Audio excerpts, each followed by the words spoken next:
Olá pessoal, tudo bem?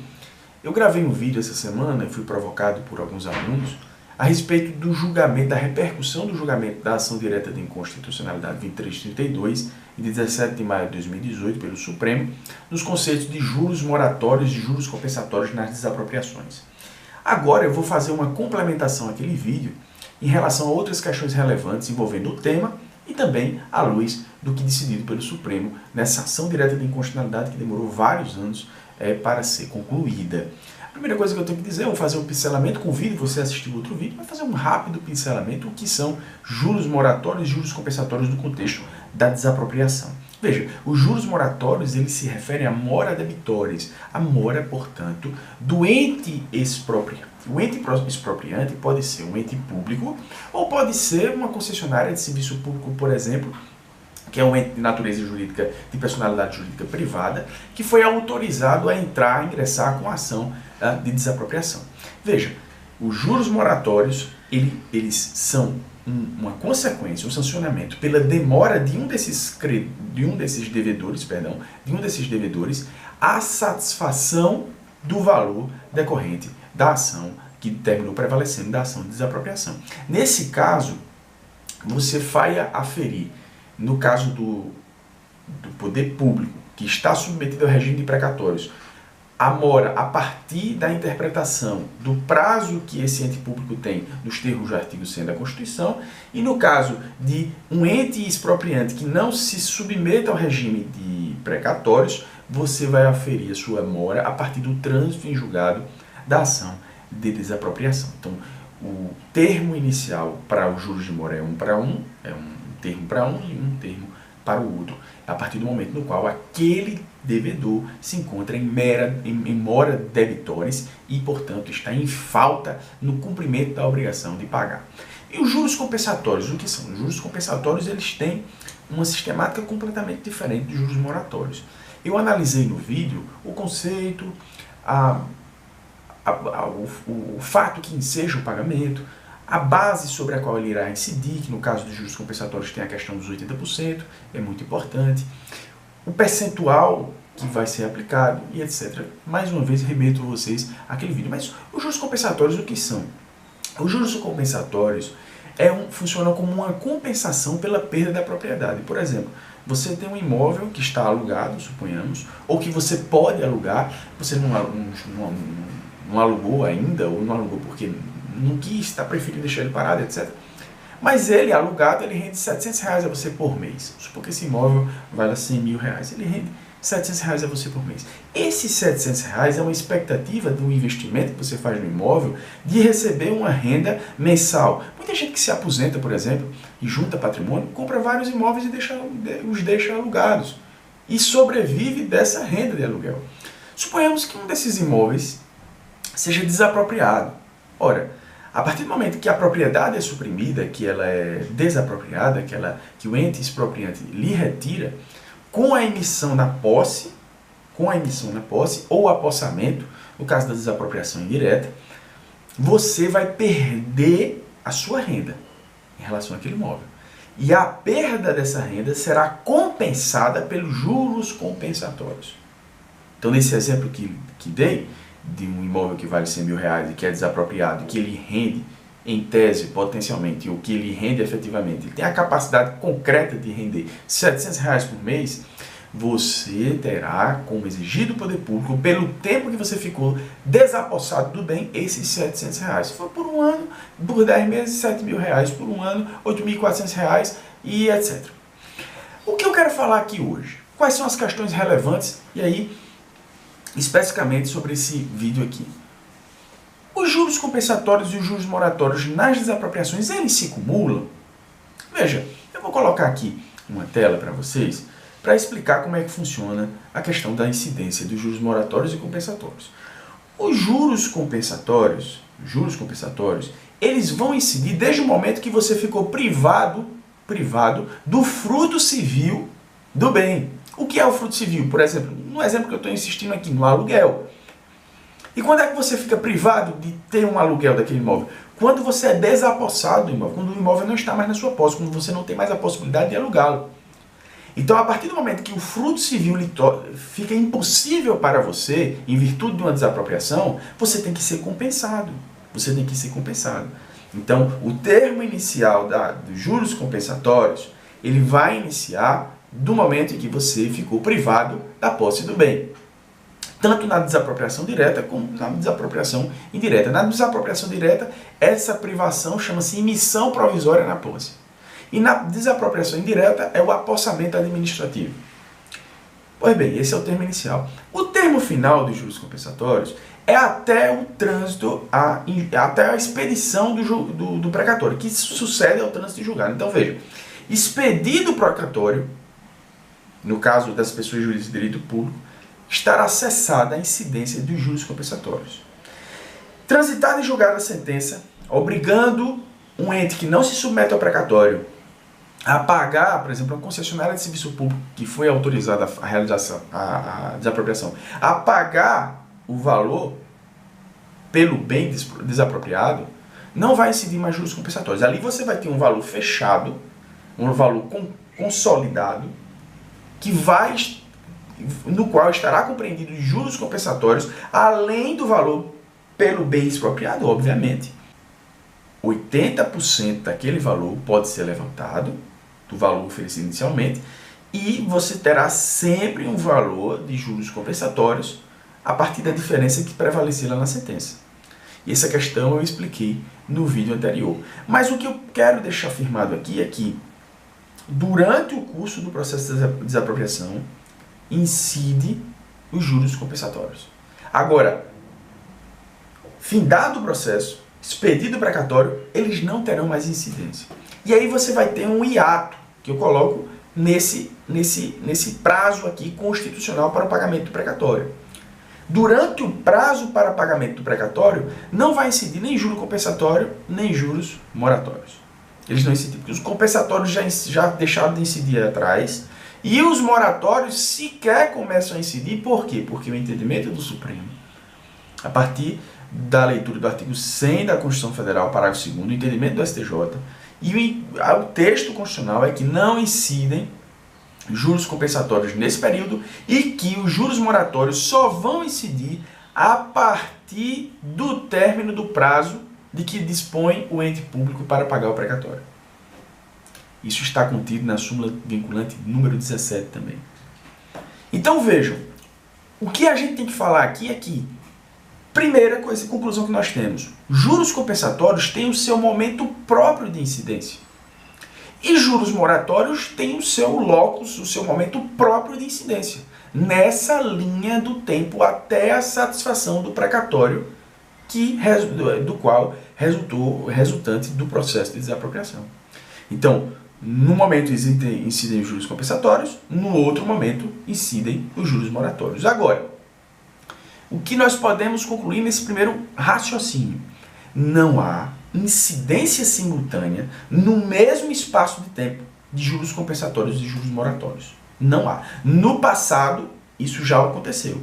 Mas agora, não há, no mesmo momento, incidência concomitante, no mesmo espaço de tempo, de juros compensatórios e juros moratórios na desapropriação. Ok? Agora, segundo ponto. Você tem, vou fazer uma linha do tempo aqui. Emissão provisória na posse. 100 mil reais o imóvel. No final lá da ação de desapropriação, concluiu-se que esse imóvel valia 100 mil mesmo. Só que você pode levantar 80% daquele valor. Então você lá no início da ação podia levantar 80 mil. Então dos 100 mil que você ficou privado, imediatamente você já poderia entrar na posse do valor de 80 mil reais. Você já poderia levantar o valor de 80 mil reais e reinvestir e ter o fruto civil daquele valor. Então não vai incidir juros compensatórios sobre esses 80%.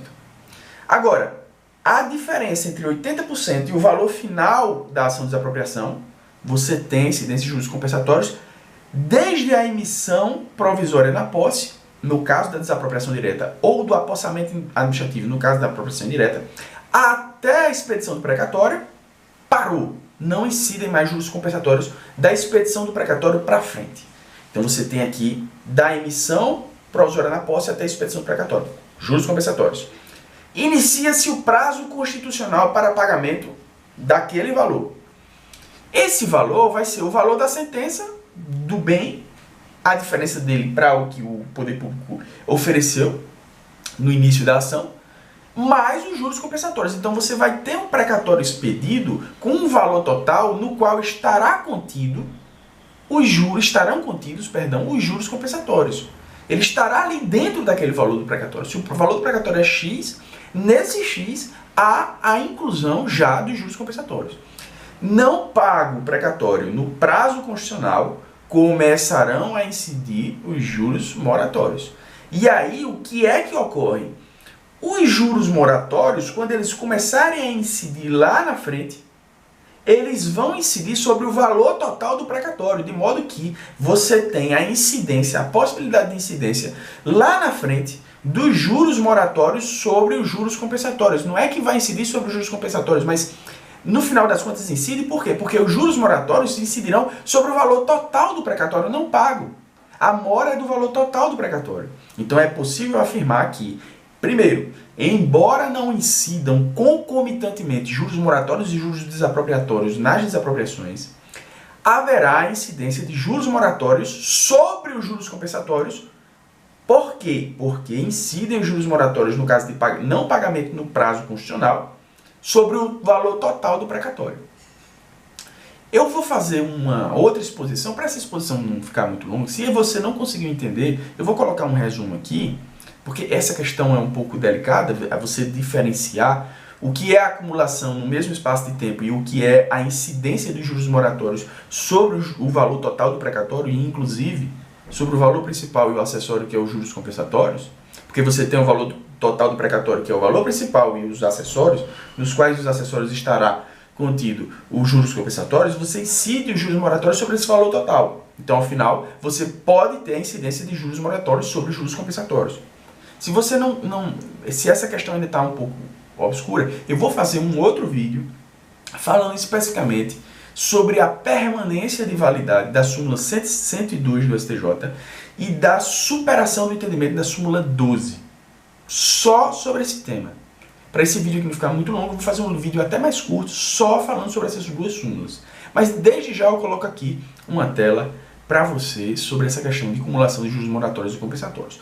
Agora eu vou passar um outro tema que foi julgado na ADI 2332 do Supremo, 17 de maio, e que está dentro dessas questões complementares sobre juros de mora e juros compensatórios de desapropriação que eu me propus a abordar. Qual é a outra questão? O segundo ponto desse vídeo. O primeiro ponto foi essa questão da acumulação de juros moratórios e compensatórios. Agora eu vou falar especificamente de um ponto que foi resolvido pelo Supremo. O segundo ponto é o seguinte. Vejam os parágrafos 1º e 2º do artigo 15A do Decreto-Lei. Eu vou ler aqui para vocês. Os juros compensatórios destinam-se apenas a compensar a perda de renda comprovadamente sofrida pelo proprietário. Ponto. Parágrafo 2º. Não serão devidos juros moratórios quando o imóvel possui graus de utilização de terra e de eficiência na exploração iguais a zero.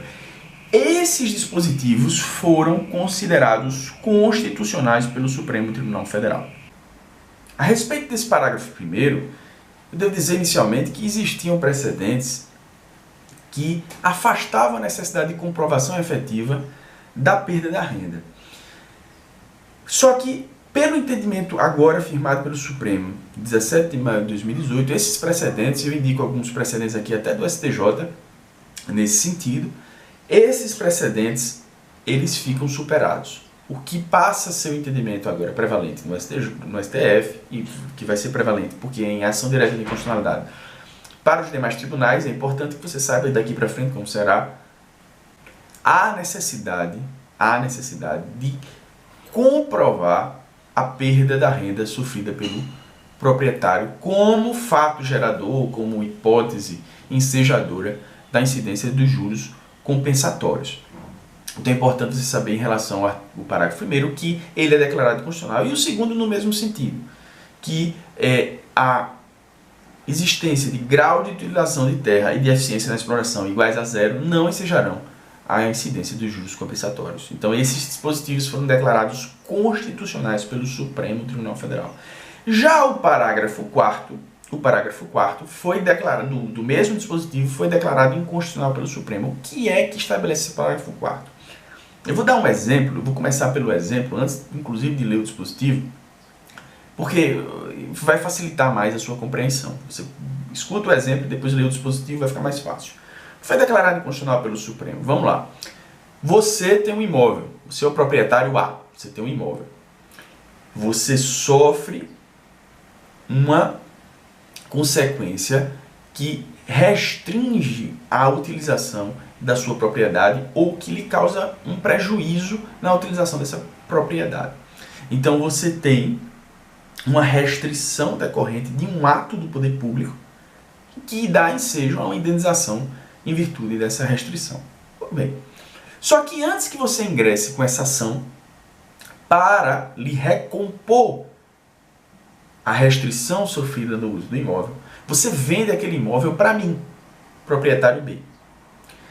Pelo parágrafo 4º, quando eu, novo proprietário do imóvel, fosse buscar na justiça a reparação por aquele ato do poder público que restringiu o uso do imóvel que agora é meu, os juros compensatórios teriam como termo ACO a data em que eu adquiri o imóvel, a data que eu me apossei do imóvel. Então, antes da aquisição, ou seja, pelo período que você, vendedor do imóvel, que sofreu inicialmente com o ato do poder público, esse período estaria fora da contagem dos juros compensatórios. Esse era o dispositivo normativo do parágrafo 4º. Eu vou ler para vocês.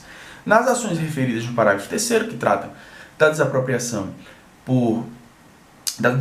indireta, não será o poder público onerado por juros compensatórios relativos a período anterior à aquisição da propriedade ou posse titulada pelo autor da ação. Esse dispositivo foi declarado inconstitucional. Então, no exemplo que eu lhe dei, você me vendeu a propriedade e você lá atrás sofreu com um ato restritivo do poder público. Eu, adquirindo bem e, portanto, sendo legítimo a buscar a reparação por essa restrição de uma propriedade que agora é minha, vou poder ingressar com a ação e fazer incidir os juros compensatórios desde o momento, lá quando a propriedade ainda era sua, ou seja, não era minha propriedade, mas lá atrás, que houve a restrição, a efetivação da restrição à utilização daquela propriedade pelo poder público. E, por fim, o último tema que eu quero tratar sobre essa questão de desapropriação à luz do entendimento do Supremo Tribunal Federal na ADI 23T2, esse tema é interessantíssimo, é a questão dos honorários advocatícios. Foram estabelecidas duas questões, uma declarada inconstitucional, a outra declarada constitucional. Primeiro, a declarada constitucional. O que foi declarado e considerado constitucional pelo Supremo?